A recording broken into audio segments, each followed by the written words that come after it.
हाल ही में एक रिपोर्ट आई थी न्यूज़पेपर में, अमर उजाला के न्यूज़पेपर में छपा था, एक एडिटोरियल मैंने पढ़ा उसमें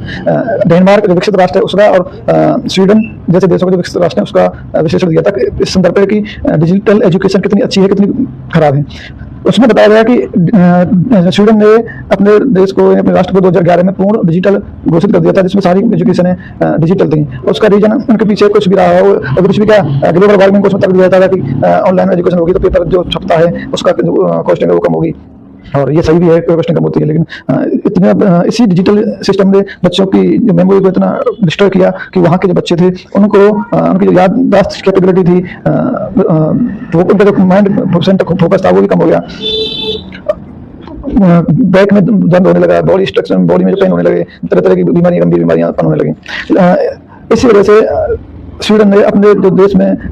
एजुकेशन में ऑनलाइन एजुकेशन थी, डिजिटल एजुकेशन था, उसको पूर्णतः बंद कर दिया, बैन कर दिया है, और वो फिर से बच्चों को पेपर पेन कॉपी किताब से पढ़ाना प्रारंभ कर दिया है। उसका रीजन सिर्फ यही था कि बच्चों के अंदर शारीरिक और मानसिक बीमारियां उत्पन्न हो रही थी। अच्छा जी, अब आज ये वाली न्यूज़ आई है, ये ऑनलाइन गेमिंग की लत से 3 मासूम बहनों ने दी जान। हालांकि इनका और डिजिटल एजुकेशन का आपस में कोई संबंध नहीं है, बट थोड़ा सा मुझे जो लगता है वो ऐसा हो सकता है क्योंकि माँ बाप जो बच्चों को प्रारंभ में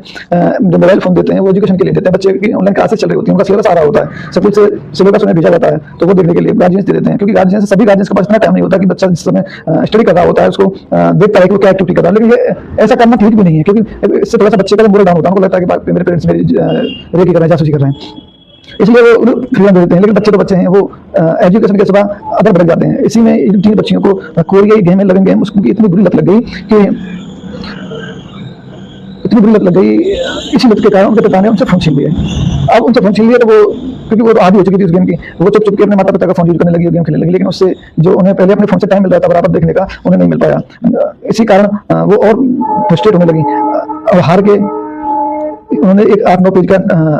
नोट लिखा जिसमें उन्होंने पापा को सॉरी बोला और 3 मंजिल इमारत से नीचे सुसाइड कर ली। ये कितनी भयानक और दर्दनाक घटना है कि बच्चे को एजुकेशन के लिए फोन दिया जा रहा है और बच्चा ऐसे कदम उठा दें।